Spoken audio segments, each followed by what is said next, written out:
Okay. Good morning, everybody. Thank you for joining me on a Friday. It's probably one of the first nice days that we've had in the city, so thanks for being inside with me here today. Maybe a quick question and a favor to the Auto AV folks. Could you make the text a little larger on?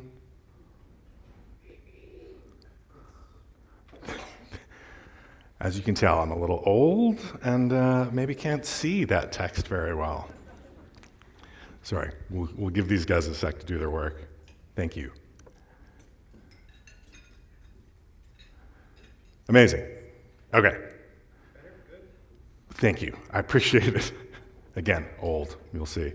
Okay, so everyone, my name is David Kavanagh. I'm the AVP of Digital Marketing and Everyday Banking Products for TD Bank. Special thanks to the folks at DFMS for inviting me here today. And most importantly, thank you for continuing to use my high school yearbook photo as the material in the conference. Sorry you get the real thing today, and sorry it's not better looking. Okay, so I'm here to talk to you about marketing transformation. I have had the pleasure of leading transformation at some amazing organizations, and my goal here today is really just to share some of the things that I've learned along the way. Some of it is going to be specific to TD. Some of it will be really just the musings of a grizzled old digital veteran like myself. I'm going to speak for roughly 20 minutes, and we will have time for questions at the end. So if you have questions and we don't get to you, please don't be shy. I love answering questions and love talking to marketers. Happy to spend some extra time for those of you outside the conference. Okay, enough about me. Let's talk about TD. As some of you might know, TD is the 6th largest bank in North America. We have the pleasure of serving roughly 28 million customers. And if some of you are customers in the room today, I want to say thank you. Thank you for your trust. We appreciate your business. We have over $2 trillion in assets, and I kind of just needed to write that out on the slides to make sure that I could see how many zeros that was. Our marketing team is actually one of the largest marketing teams in an FI in Canada. We have over 750 employees, and we have the distinction of being the #1 brand in Canada. Let's just see how to scroll down on the text. Can you scroll down on the? Perfect. Then I'm just going to wing it. That's good, thanks. If you want to make the text a little smaller, that's okay. Just fit it in. Jeez, old person problems. And it's first thing in the morning, so I do have some actual backup notes here, so we can go off of those.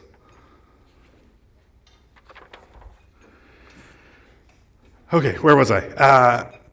TD's vision is really, really clear. We want to be the better bank. And as marketers, we take that challenge really, really seriously. Our mandate is to be the customer-led growth engine.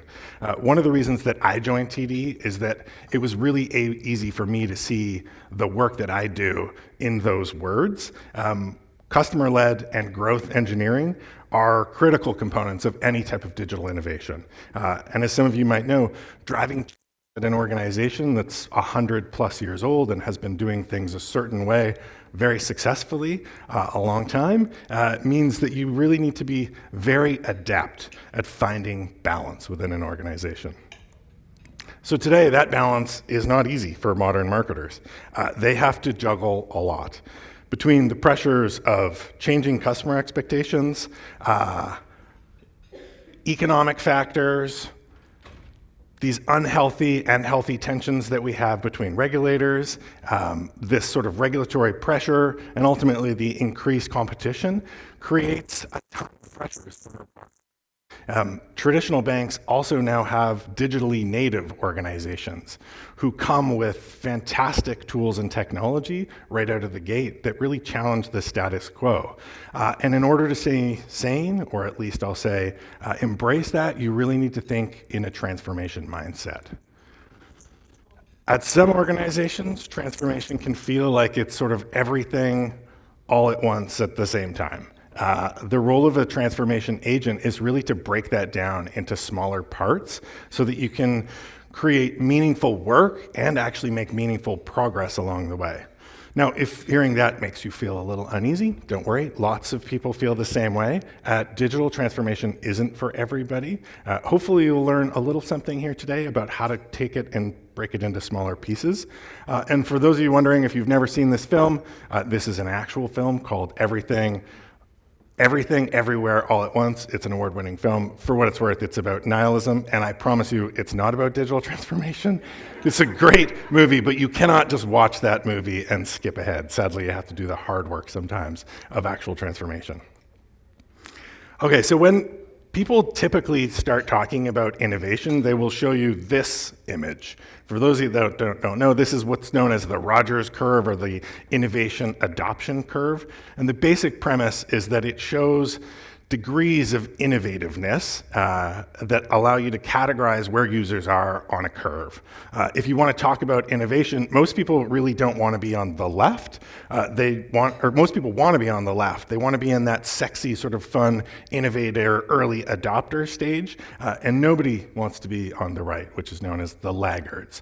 For those of us in marketing and brand, we know that names are really, really important. No one wants to be labeled as the laggard. So, as a matter of course, I actually prefer a different diagram, which is this. This is called the Harvard Transformation Arc, and it's a little scary at first, but it's actually quite easy to understand. The idea is that to get better at innovating, you start on the left, and you optimize the things that you can control. Operational efficiencies, with data from assets that you own and that you create. So that's things like your own creative assets or your own workflows. As you move to the right, you start optimizing for more advanced tasks where you start relying on data that comes from users, and then more importantly, also data that starts coming from your products.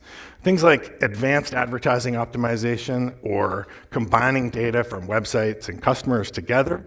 And as you move further along to the right, you'll eventually harness what they call consumption ecosystems. Consumption ecosystems are where other sources of data start to play into your internal systems and ultimately start working together to create better and better experiences for your customers.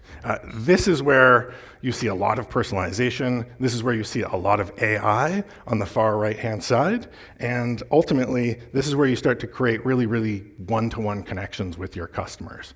I know it's a little scary, but I promise that if you look at this, read some of the articles around it, it actually helps break down how to accomplish this in sort of very easy steps. So if anybody wants to chat about Harvard Business School's nonsense afterwards, please come and see me. I will share all of the links for this information.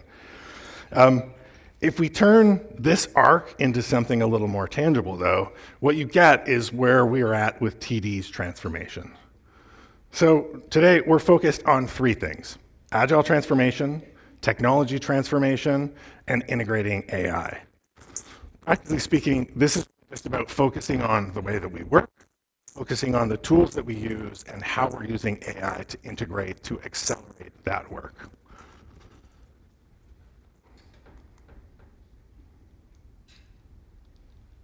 Okay, we are going to talk about agile transformation.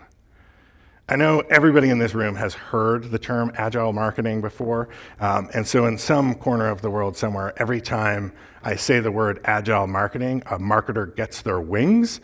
But I'm going to actually skip over what agile marketing is and really talk to you about what I've learned along the way in agile marketing. For those of you that don't know, again, you can find out all about what agile is. I'm going to just try and get down to the journey and talk about like what really works in agile marketing. The first and most important thing I can talk about with agile is making sure that you really understand the motivation before you embark on an agile journey. This is actually the part that most organizations tend to skip over, but really understanding the motivation for why you want to embark on agile is the most important and critical step. For TD, it's a combination of these desired characteristics that we want to infuse, coupled with the intended outcomes that we hope to achieve. Greater teamwork, collaboration, better data, better decision making, and speeding up our delivery of our work. We're equally interested in the transparency and the flexibility that Agile can deliver, but ultimately it's about improving speed so that we can become more competitive. Moving on from a traditional waterfall approach or projects in a linear campaign management means that you have to deal with significant change in this process. And before you get started, you need to very, very clearly articulate why you are doing it. And the reason for that is it takes a few times to get this right. You will find yourself coming back to the motivations and sharing the motivations with people time and time again in order to get it right. So for the sake of today's talk, let's assume that you all get what Agile transformation is, and let's assume that you're all in.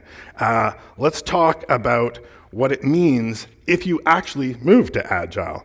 You will have more customer-focused teams. You will have silos broken down. You will have teams that are working together in a more flexible manner, and ultimately they'll be able to adapt to create better outcomes for your customers. I know that this works. I've worked at organizations that have implemented Agile, and while it is a tough road to climb, you can create fantastic outcomes where you have marketers who are engaged in doing really, really important work, working faster, and ultimately creating better outcomes. But in order to do that, you kind of need to follow a few keys. So here's a few rules to help you sort of convince you about what you need to do along the way. And teams that want to embrace Agile as a change really need to be able to think about how to do these things well. So the first off is this shift to Agile really means that it's a cultural change within your organization. You are not just saying that we're doing a thing. You actually have to make people believe that working in an Agile method will help them. You need to have the right people in place to do that. Not everybody loves the idea of Agile. Let's face it, a lot of marketers didn't become marketers because they wanted to be project managers. They did not get into this world of software development and want to have to deal with the way some of that stuff works. So finding the right people, and I'll share what the right people tend to look like in Agile organizations, is really important. But if you want to create an environment where Agile can succeed, you really need to create a culture of people who are empowered and enabled to do really great work. Okay, does everybody need to come up to the stand-up every single day? The answer is, it depends. Every organization, every pod is different. There isn't really a one-size-fits-all approach, particularly when it comes to marketing. Lots of people will talk about Agile as if it's a bit of a religion, and I say that because you'll hear about the quote-unquote manifesto. But this idea that, like religion, you take the parts that work really well for you and bring them into your organization, that really means that you have to be flexible in how you're sort of thinking about taking the parts that work and ignoring some of the parts that don't.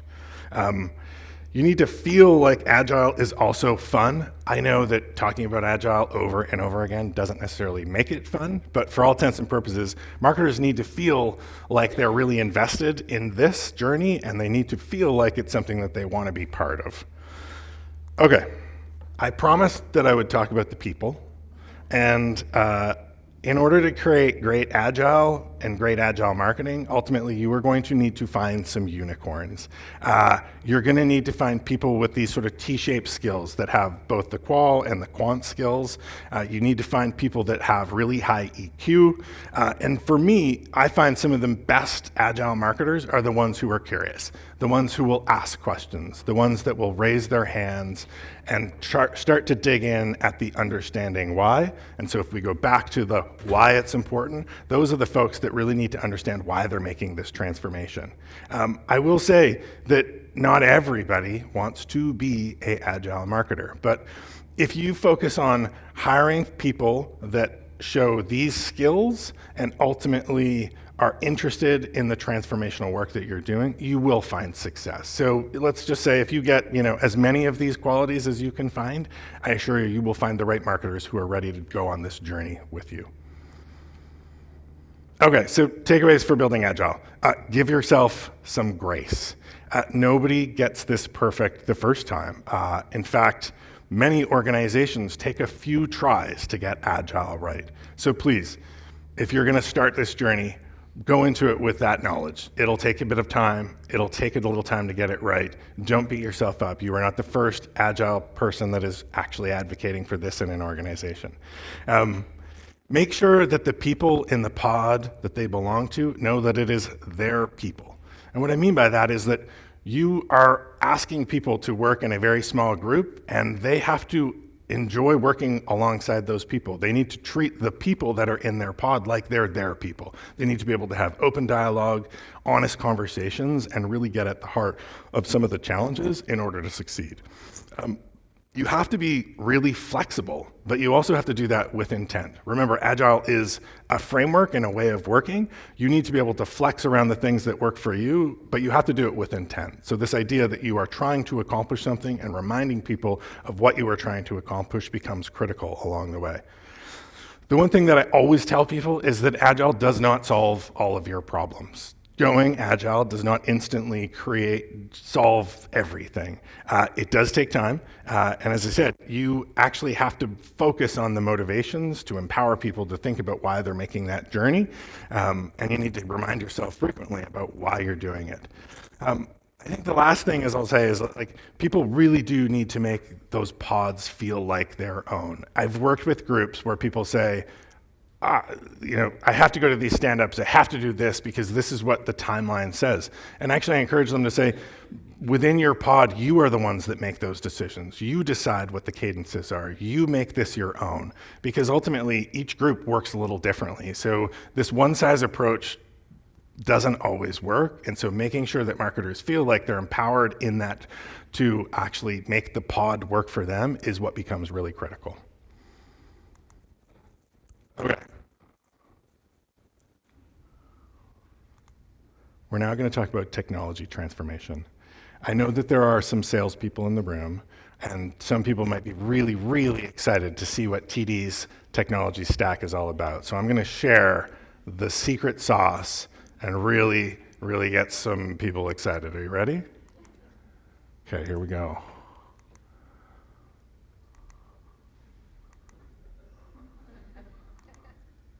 Okay.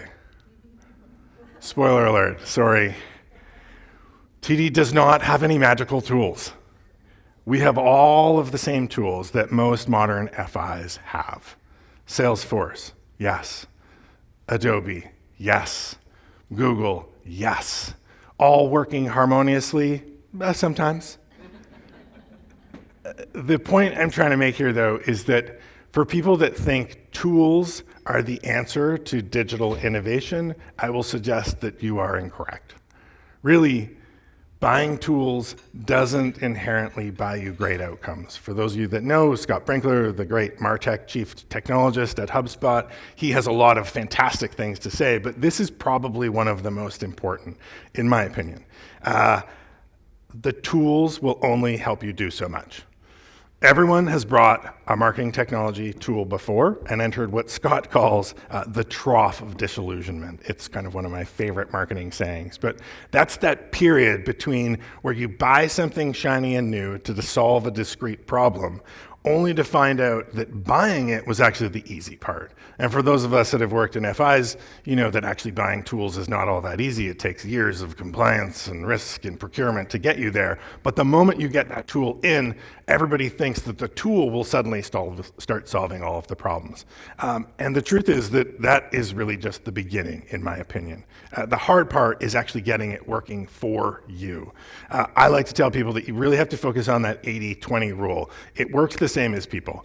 80% of the work gets done by like 20% of the tools in your marketing stack, and it's critical that you know how to use that tool most effectively in order to see success. At TD, we have an amazing marketing technology team, and they follow a few key principles, and these are the principles that I think are most helpful when you think about technology transformation. So our first principle is that we focus on buying platforms over products.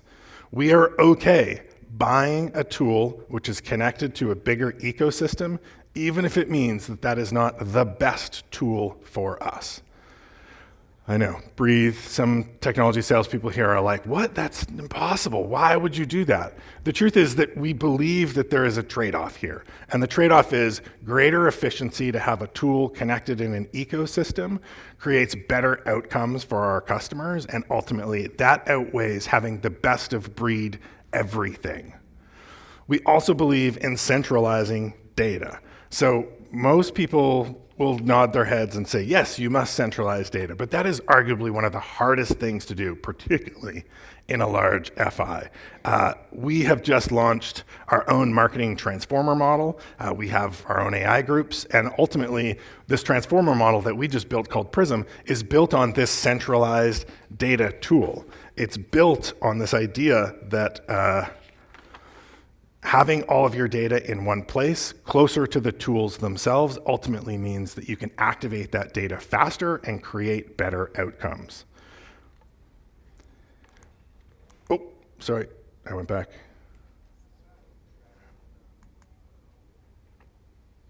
Can you guys go back one slide? Or forward a slide, thank you. Sorry about that. Wrong button, everybody. Okay. We also really believe in this idea of building champions within an organization. We believe that it's people that ultimately make your technology successful. And so while we do our best to hire the best people, sometimes you cannot hire the best people. You actually have to build the best people. And so we believe heavily in this idea of investing in our people to up-level their skills to make sure that they are the great experts. Understanding how a tool works in your ecosystem is as much as understanding the lay of the land of how to navigate an organization. And so having your people do that work ultimately makes you much more successful. And last but not least, we really celebrate simplicity. This idea of removing barriers to focus on simplicity creates way better outcomes for the bank and ultimately better outcomes for our customers.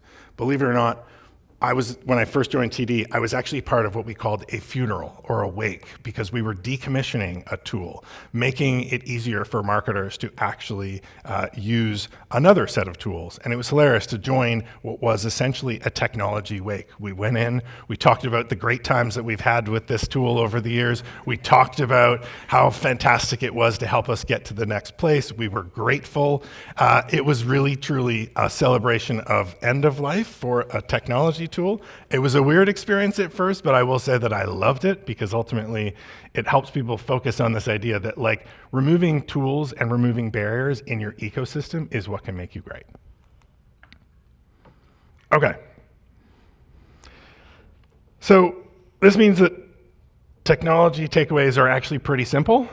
Again, give yourself some grace. This idea that technology change is hard, it moves really, really slowly. It works the same in every organization. If you are feeling like it's not moving fast enough in your org, just welcome to technology. That's how it works. Give yourself a bit of grace. Take a moment. And making right choices is actually really, really hard. Most people think that making the perfect technology choice is what's going to change them. As I've said, I think it's actually more about the people and the work that you do to make technology great. Remember, only 3% of the organizations are true innovators in this space, and so being one of the 3% is really hard. So just don't forget that. Focus on making sure that you are, in fact, using the best 20% of the tools to do that 80% of the work. And last none, I know we talk about this, or I didn't really talk about it in the presentation, but I joke that the personalization bar is still really, really low. Everyone talks about using technology to drive great one-to-one personalized experiences, and it still amazes me that there's loads of FIs that still can't send me an email that has my first name in it. So just remember, the bar is really low. That doesn't mean you shouldn't strive for better, but ultimately, it is really, really hard to do this work. And so if you are making progress, you should remind yourself that progress is progress, truly. Like, give yourself a pat on the back, and even if it's slow and it takes time, please know that the bar still continues to be really low. You can stand out as an FI by doing some very, very simple things and doing them well. Okay, so we talked a lot about letting the machines run marketing. I'm gonna mix it up a little bit here and just share a little video from Google. I wanna be super clear that Google is doing some amazing work in both marketing and the AI space. They are a great partner of ours, so if you are from Google, I promise I am not taking a jab at you, but this is actually a video from Google's latest AI for marketing, and there was a couple things that I thought were really funny here. So I'll just play this, hopefully it works. So to recap, Sarah, you'll be optimizing our Google ad campaign for the summer collection? Yep, on it. And making the summer collection's new performance assets. No problem. Also, can you double check the product imagery? Oh, and can you look into which marketing channels are driving the highest converting users who also engage with our content for longer than 5 minutes in the past 4 weeks? I'll ping you. Did anybody catch that?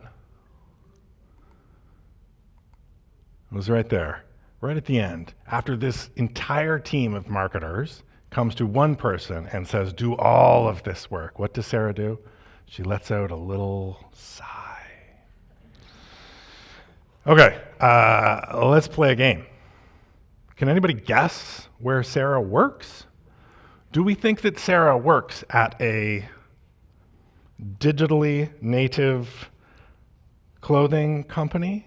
Or do we think that Sarah works at a large financial institution with trillions of dollars in assets and maybe, you know, a little bit of compliance, a little bit of risk?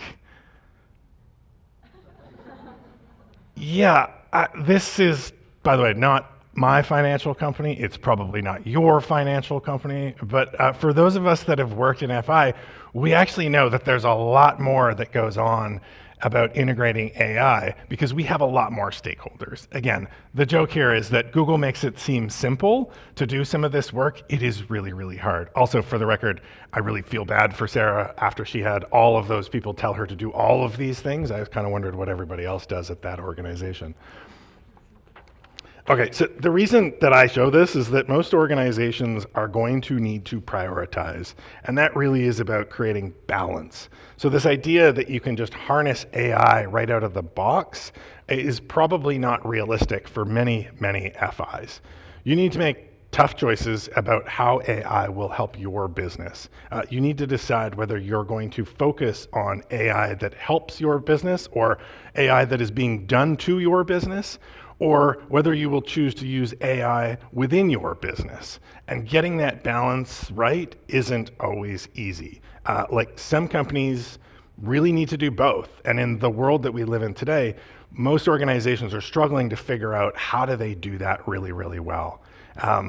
Should you be using ChatGPT to optimize your site for SEO, while at the same time using Gemini to ask for suggestions on how to do that SEO optimization? Like, this is the world that we live in. There's loads of AI out there, and figuring out the balance for, do I focus on the things that are being done to my organization, or do I focus on the things that how AI can help my organization, isn't a really easy thing to do. But at TD, we came up with this very simple, but I'll say effective approach to thinking about AI and how we integrate it. And I just need to be clear, I don't get to take any credit for this work because this was done largely before I joined the organization.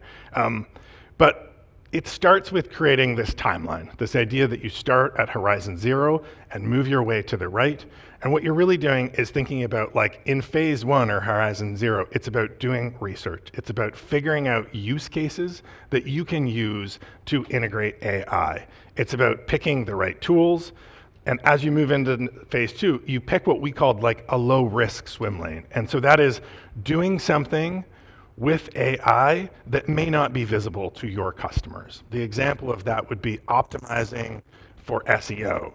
The example of that might be optimizing a little piece of content on your site. No one will notice, but ultimately you are building a set of tests and tools that you can use to measure the efficiency of that along the way. And as you move further to the right, you get into this idea of then doing something public facing, Once you've actually got confidence in what you're doing, you can then move on to testing it in front of customers. And that may be doing things like where it's visible, saying using AI to generate ad copy or optimize ad copy that you're using with customers, and or potentially using images, say in the future, and having AI generate those for you. And once you get comfortable doing that, and once you are very comfortable with how you are measuring the effectiveness of that, you can then simply turn that process on its head and go back to the start. Ultimately, this looks a little like a waterfall process, but it actually can be quite agile. The idea that you can create a backlog of things that you can do, but by starting small and testing your way into these things, ultimately allows you to gain confidence in the work that you're doing. And most importantly, it allows you to bring people along the journey, tell the story about how you're doing it, because preparing for the future is not easy. AI is changing all the time. And so we've got a few tips or tricks here. Please, if you have more and want to talk about these afterwards, I would love to chat with you. But the first and most important thing I think any person in FI can be doing right now is talking to their risk, legal, and compliance partners. Full stop. If you have not started the conversation with those partners already, it is too late. And I say that even if you don't have the perfect use case, even if you don't know how you intend to use AI, if you are not talking to those partners and bringing them along for this journey, they will become a roadblock. And so it's critical for you to get engaged in that conversation early to make sure that they feel comfortable as you bring them along in this journey. Monetization is coming. The chart on the right really talks about where the revenues are going to come from AI. And you'll see this little caveat up there that says this is the space for advertising. So advertising is coming in AI. For all intents and purposes, most of the organizations just simply haven't figured out how to monetize it yet. But knowing how expensive AI is, I can tell you that it is in fact coming. The other thing I'll say is you just have to be LLM agnostic. There are loads of different tools out there. If you're all in on ChatGPT, that's great, but you cannot forget all of the other LLMs, Perplexity, Gemini, etc., all of them out there. You need to be using all of these tools to understand the nuances and the difference between them, ultimately because they become the conduit for how your content and how your company shows up, and there are nuances there.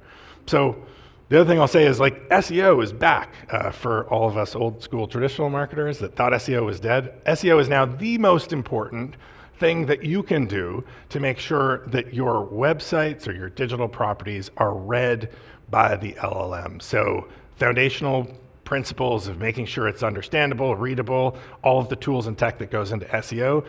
Though there's some search engine people here today, I will say, talk to them, please. If you don't have a great SEO strategy, you also do not have a great AI strategy.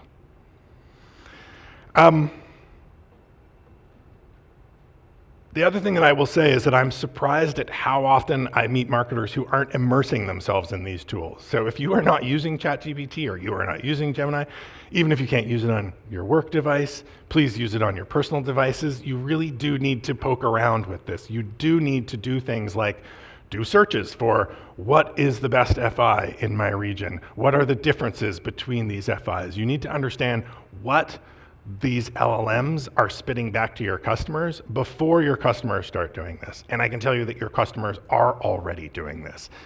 It's a lot of fun to play with ChatGPT and all the other tools, but as I said, do it from a lens of your customer. Start thinking like your customer and using these tools to ask questions about your business and see what it spits back. You would be amazed sometimes at how many marketers are actually not doing that and thinking ahead.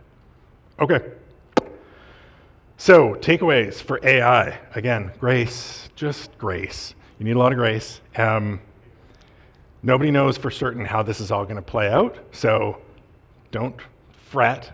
Give yourself some time, but also do the work to figure it out. Put the time in now to figure it out.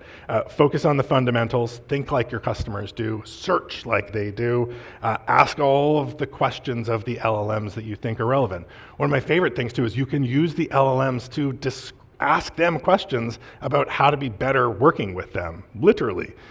The robot overlords are strangely open about this today, so you should ask them questions. What do you know about me and how does it all work? So make sure you take advantage of that.